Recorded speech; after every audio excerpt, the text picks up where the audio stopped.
Hello friends, welcome on my channel Sania Learning Tutorial. Yes, welcome back with a new lesson plan. तो आपकी request पे एक और physical science का lesson plan आज upload हो रहा है फिजिकल साइंस से ये एक और लेसन प्लान आपके लिए अपलोड हो रहा है और इसका टॉपिक है कोल एंड इट्स टाइप या कोल एंड इट्स यूजेस भी लिख सकते हैं इसको, कोल एंड इट्स यूजेस। ओके, सो ये जो टॉपिक है ये लिया गया है एनसीईआरटी बुक से और क्लास है एट्थ क्लास है। मैं आपको बता दूं कि जब भी अगर आप बीएड में लेसन प्लान बनाते हैं और अगर आपके सुपरवाइज़र आपको बीएड के लेसन प्लान्स बनाने के लिए कहती हैं तो मोस्टली एक रूल ये होता है कि 6 to 10 क्लास दिया जाता है आपको लेसन प्लान बनाने के लिए। मोस्टली 6 to 10 क्लास दिया जाता है, इसीलिए हमारे ज़्यादातर लेसन प्लान जो है वो 6 to 10 क्लास के अंदर ही है।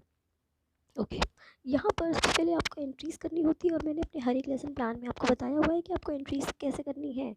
तो सेम आप मेरे पिछले वीडियोस को भी देख के समझ सकते हैं कि अगर आप न्यू हैं तो बहुत सारे डाउट्स होंगे ऑफ कोर्स, तो आप मेरी वीडियो की लिस्ट में जाके देखें और सारे वीडियो को चेकआउट करें और आपके सारे डाउट्स क्लियर हो जाएंगे। ओके, सो एंट्रीज़ आपको ऐसे ही करनी है। डेट है एंड सब्जेक्ट है, क्लास, पीरियड और ड्यूरेशन। बीच में आपको लिखना होता है टॉपिक सेंटर में। ओके, सो ये तो हो गई कुछ ऐसी एंट्रीज़, आपको कुछ ऐसी एंट्रीज़ करनी है। ओके, सो अब इसके बाद आता है जनरल ऑब्जेक्टिव। तो जनरल ऑब्जेक्टिव को बताने से पहले मैं आपसे कहना चाहती हूँ कि अगर आपने अभी तक हमारे चैनल को सब्सक्राइब नहीं किया है तो अभी के अभी हमारे चैनल को सब्सक्राइब कर दीजिए, क्योंकि आगे बहुत सारे वीडियोस अपलोड होने वाले हैं, बहुत सारे लेसन प्लान्स और बहुत सारी बीएड से रिलेटेड फाइल्स और भी इम्पोर्टेंट वीडियोस अपलोड होने वाले हैं, तो जिसकी नोटिफिकेशन आप तक तुरंत पहुंच जाए इसलिए हमारे चैनल को ज़्यादा से सब्सक्राइब करें और शेयर ज़रूर करें। ओके, और भी मैं कहना चाहती हूँ कि बहुत सारे लेसन प्लान ऑलरेडी अपलोडेड है, वो भी आप चेक कर सकते हैं। ओके, तो आगे बढ़ते हैं। तो यहाँ पर आता है फर्स्ट हेडिंग जनरल ऑब्जेक्टिव। तो जनरल ऑब्जेक्टिव के बारे में वैसे तो मैं अपने हर एक लेसन प्लान में बताती हूँ कि जनरल ऑब्जेक्टिव क्या होता है, ठीक है, तो आप मेरे पिछले वीडियोस को देख सकते हैं। तो जनरल ऑब्जेक्टिव सिंपली मीन्स जो सब्जेक्ट आप पढ़ा रहे हैं कि उसको क्यों पढ़ाना है, क्या क्या उद्देश्य होते हैं और क्या फुलफ़िल करता है ये सब्जेक्ट, बच्चों को पढ़ाने से क्या रिक्वायरमेंट्स इससे पूरी होती हैं, ये कुछ इसे कहते हैं कुछ जनरल ऑब्जेक्टिव, इनकी नॉलेज आपको होनी चाहिए। तो यहाँ पर एक जनरल ऑब्जेक्टिव लिखा गया है, ये एक जनरल ऑब्जेक्टिव लिखा है। अगर आपको और जनरल ऑब्जेक्टिव्स लिखने हैं तो आप यहाँ पर श्योर ऐड कर सकते हैं, ठीक है। अब इसके बाद स्पेसिफिक ऑब्जेक्टिव। स्पेसिफिक ऑब्जेक्टिव क्या होता है, जो सब्जेक्ट में जो टॉपिक पढ़ा रहे हैं, तो लेसन पढ़ा रहे हैं, तो वो टॉपिक को पढ़ाने के बाद स्टूडेंट्स के अंदर क्या अंडरस्टैंडिंग होगी, क्या नॉलेज आएगा, क्या चेंजेस आएंगे, कितनी इन्फॉर्मेशन उनको मिलेगी, तो ये सारी चीज़ें आ जाती हैं स्पेसिफिक ऑब्जेक्टिव में। तो स्पेसिफिक ऑब्जेक्टिव भी आपको पता होना चाहिए। तो यहाँ पर 3 स्पेसिफिक ऑब्जेक्टिव लिखे गए हैं, तो यहाँ पर 3 है, 1 2 3 लिखे गए हैं। अगर आपको और चाहे तो आप यहाँ पर और भी ऐड कर सकते हैं।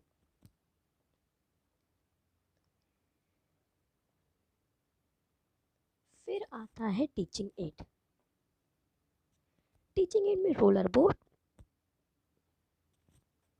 Marker, duster, chart paper, object etcetera, कुछ ये चीज़ें टीचिंग एड में आ जाती हैं। उसके बाद आता है प्रीवियस नॉलेज। प्रीवियस नॉलेज भी आपको सेम ऐसे ही लिख देना है। यहाँ तक क्लियर होता है। आता है उसके बाद इंट्रोडक्टरी क्वेश्चन। इंट्रोडक्टरी क्वेश्चन यहाँ पे क्या होते हैं कि कुछ क्वेश्चंस बनाए जाते हैं लेसन प्लान को अनाउंस करने से पहले, या आपका जो टॉपिक का नाम है उसको अनाउंस करने से पहले और वहाँ तक पहुँचने से पहले कुछ क्वेश्चन के थ्रू आपको इंट्रोड्यूस कराने होते हैं अपने लेसन को, ठीक है। तो और इसको सेट इंडक्शन स्किल्स भी कहते हैं। सेट इंडक्शन स्किल जैसा कि आप बनाते आ रहे हैं, तो यहाँ पर जब आप बनाते हैं तो क्यों ये क्वेश्चन बनाते हैं, ज़रा आप आपको ये भी तो पता होना चाहिए कि क्यों क्वेश्चन बनाते हैं। देखिए क्वेश्चन यहाँ पे इसलिए बनाए जाते हैं ताकि बच्चों की क्या प्रीवियस नॉलेज है उसका भी आपको अनुमान लग जाता है यहाँ पर, और इंटरेस्ट भी आता है। दूसरी चीज़ इंटरेस्ट भी आती है, तो इसलिए और यहाँ पर जो क्वेश्चन आपको बनाने हैं वो भी ऐसे ही क्वेश्चन बनाने हैं बच्चों के पूर्व ज्ञान पे आधारित, यानी कि प्रीवियस नॉलेज पे आधारित, प्रीवियस नॉलेज से रिलेटेड। ओके, तो यहाँ पे ये कॉलम बनाने हैं आपको, serial number, people, teacher, activity, student, response. ठीक है, ओके। सो यहाँ पे पहला क्वेश्चन बनाया गया है और ये रहा पहला क्वेश्चन का आंसर, ये दूसरा क्वेश्चन, ये उसका आंसर। आप इन क्वेश्चन को ध्यान से रीड कर लें और अपने लेसन प्लान में ऐड कर लें।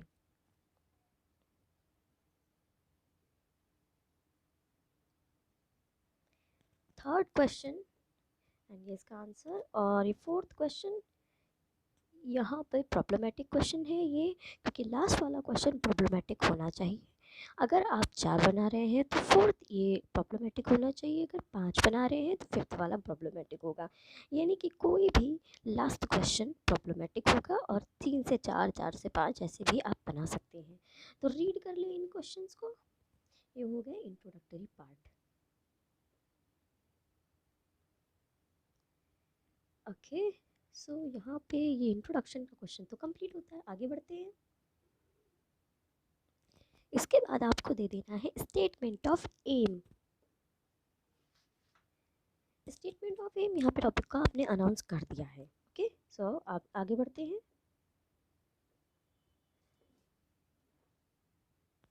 अब आ जाता है यहाँ पे प्रेजेंटेशन का पार्ट। देखिए प्रेजेंटेशन का पार्ट यहाँ पर आया है, और प्रेजेंटेशन मेरे को बताने से पहले मैं आपसे कहना चाहूँगी कि अगर आपने हमारे चैनल को सब्सक्राइब नहीं किया है तो प्लीज़ हमारे चैनल को ज़्यादा से ज़्यादा सब्सक्राइब कर दें, क्योंकि बहुत सारे वीडियोस अपलोड होने वाले हैं। तो हमारे चैनल को ज़्यादा से ज़्यादा आप लोग सब्सक्राइब ज़रूर करें और शेयर भी ज़रूर करें। और भी वीडियोस हमारे चैनल पे अपलोडेड हैं और वो भी आप जाके देख सकते हैं। ठीक है, ओके। सो मैं अपने हर एक लेसन प्लान में और अपने हर एक वीडियो में मैं आपको हर एक छोटी छोटी चीज़ें क्लियर करती हूँ। ठीक है, इसके बाद भी अगर आपको कोई डाउट होता है ना तो आप मुझे कमेंट कर सकते हैं, हम कमेंट में आपका रिस्पांस देंगे और आपके सभी डाउट को, सभी कन्फ्यूजन्स को हम दूर करेंगे। इसलिए हमें ज़रूर बताएं कि हमारा लेसन प्लान आपको कैसा लगा। अच्छा लगा तो कमेंट करें, कोई डाउट है तो कमेंट करें प्लीज़। हम आपके लिए यहाँ पर चैनल में हैं, हम आपके हर एक डाउट को पूरा करेंगे। ओके, अब हम आगे बढ़ते हैं।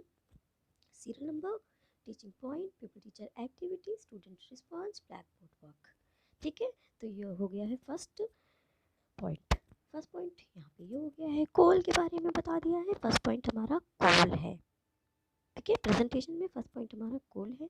कोल के बारे में बताएं, क्योंकि हमारा जो टॉपिक है वो है कोल एंड इट्स यूजेस। तो इसलिए सबसे पहले हमने पॉइंट जो टीचिंग पॉइंट रखा है वो कोल रखा है। कोल के बारे में थोड़ा सा आप एक्सप्लेन भी कर देंगे और अपने बोर्ड पर परफॉर्म भी कर देंगे। ठीक है, तो ये थोड़ा सा रीड कर लें ज़रा आप। थोड़ा सा कुछ ऐसे आप भी ब्लैक बोर्ड पर कर लेंगे और स्टूडेंट रिस्पॉन्स में लिसनिंग, केयरफुल, ऐसे ही आप लिख देंगे। ओके,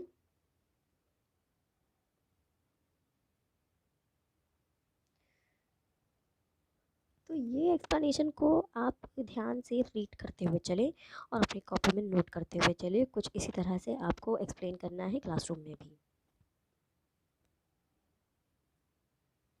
देखिए लैंग्वेज इतनी इजी, हमारे वीडियोस के हर एक लेसन प्लान में इतनी इजी लैंग्वेज होती है ना कि अगर आप रीड करेंगे तो आपको एक बार में ही सब समझ में आ जाएगा। ओके, इसलिए कोई डाउट होना ही नहीं चाहिए, क्योंकि हम लैंग्वेज और एक्सप्लेनेशन को इतना क्लीन लिख के देते हैं आपको कि आपको कोई भी कन्फ्यूजन नहीं होगी और यूँ ही समझ में आपको आ जाएगा, तो आप अच्छे से समझा भी पाएंगे। तो यहाँ तक आप एक्सप्लेनेशन को ज़रा अच्छे से रीड कर लें आगे पीछे करके।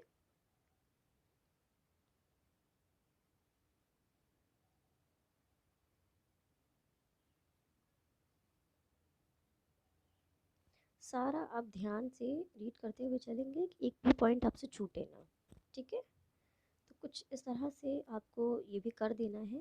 देखिए टाइप्स अगर आप लिखते हैं अपने लेसन प्लान में तो टाइप्स तो ये होते हैं कोल के, एंथ्रासाइड, ब्यूटेमिनस और लिग्नाइट ये होते हैं टाइप, लेकिन हमने अपने लेसन प्लान में टाइप को एक्सप्लेन नहीं किया है, हमने यूजेस को एक्सप्लेन किया हुआ है।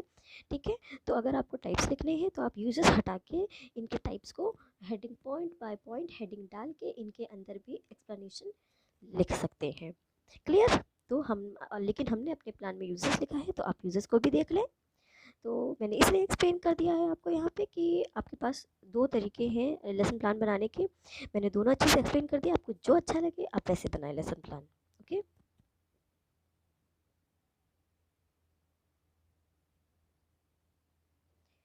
तो यहाँ तक पूरा एक्सप्लेनेशन रीड कर लें। कंप्लीट।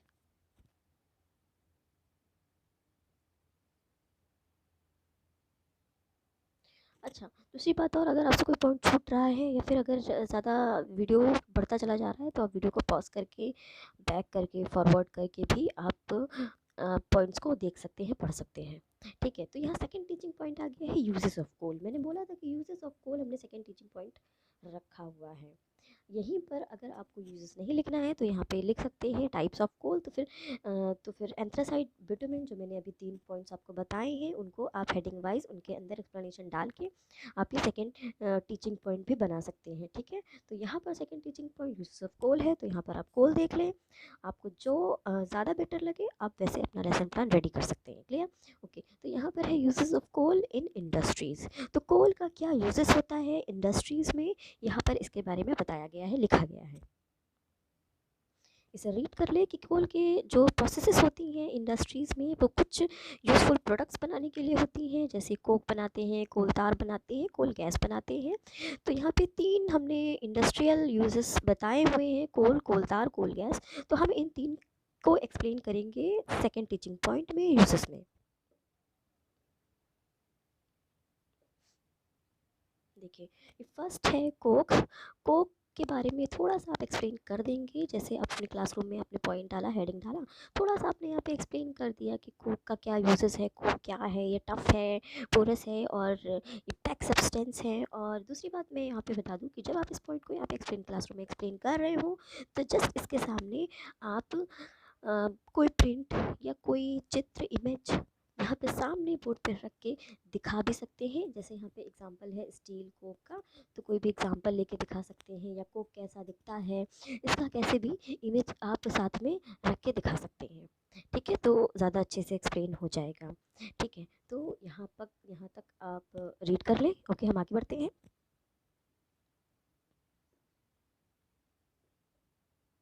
ठीक है, सेकंड है कोलतार। कोलतार भी मैंने बताया कि ये भी थोड़ा आप बिल्कुल वैसे ही करेंगे, हेडिंग डालेंगे, थोड़ा सा एक्सप्लेन करके लिखेंगे, समझाएंगे और यहाँ सामने आप एग्जांपल भी लिखेंगे। और यहाँ पर भी कोई सैम्पल इमेज हो या फिर कोई भी सैम्पल हो, ठीक है, तो यहाँ पे सामने आप सैम्पल रख देंगे या फिर इमेज दिखा देंगे एग्जाम्पल के लिए, तो वो और भी अच्छे से समझ में आ जाएगा क्लासरूम में। ओके, सो ये थोड़ा सा एक्सप्लेनेशन है, तो इन थोड़े से एक्सप्लेनेशन को आप अच्छे से रीड कर लें। क्लियर?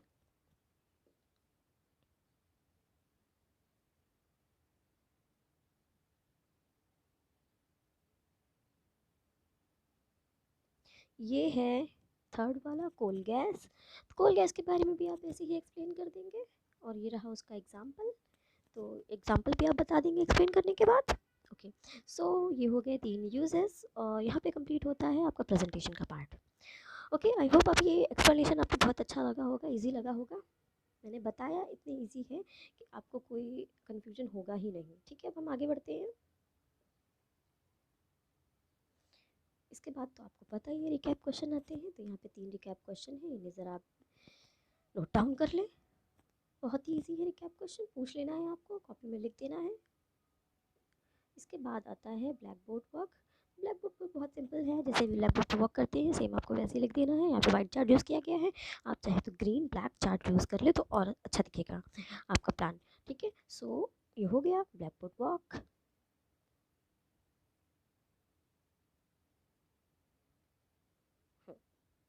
सो लास्ट में आ जाता है होमवर्क।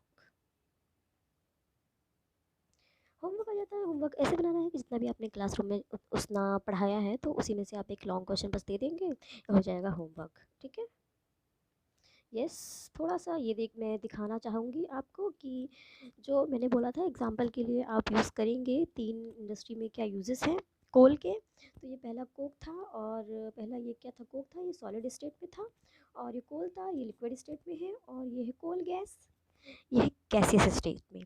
ठीक है, तो यही इमेज आप भी अगर चाहे तो प्रिंट निकलवा सकती हैं। तो यही इमेज आप भी साथ में दिखा देंगे कि 3 स्टेट्स है सॉलिड लिक्विड गैस में। ठीक है, कोक, कोलतार, कोल गैस, ये आप दिखा देंगे। ठीक है, सो ये मैंने इमेज आपको दिखा दिया है ताकि आपके लिए बहुत ईजी हो जाए इस लेसन प्लान को परफॉर्म करना। ओके, सो फ्रेंड्स, कैसा लगा आपको ये लेसन प्लान, हमें ज़रूर कमेंट करके बताएं और हमारा एक्सप्लेनेशन कैसा लगा ये भी हमें ज़रूर कमेंट करके बताएं। इसी के साथ मिलेंगे आगे, बहुत सारे आगे और भी लेसन प्लान लेकर आएंगे हम। तो मिलते हैं नेक्स्ट वीडियो में, तब तक के लिए थैंक यू फॉर वॉचिंग।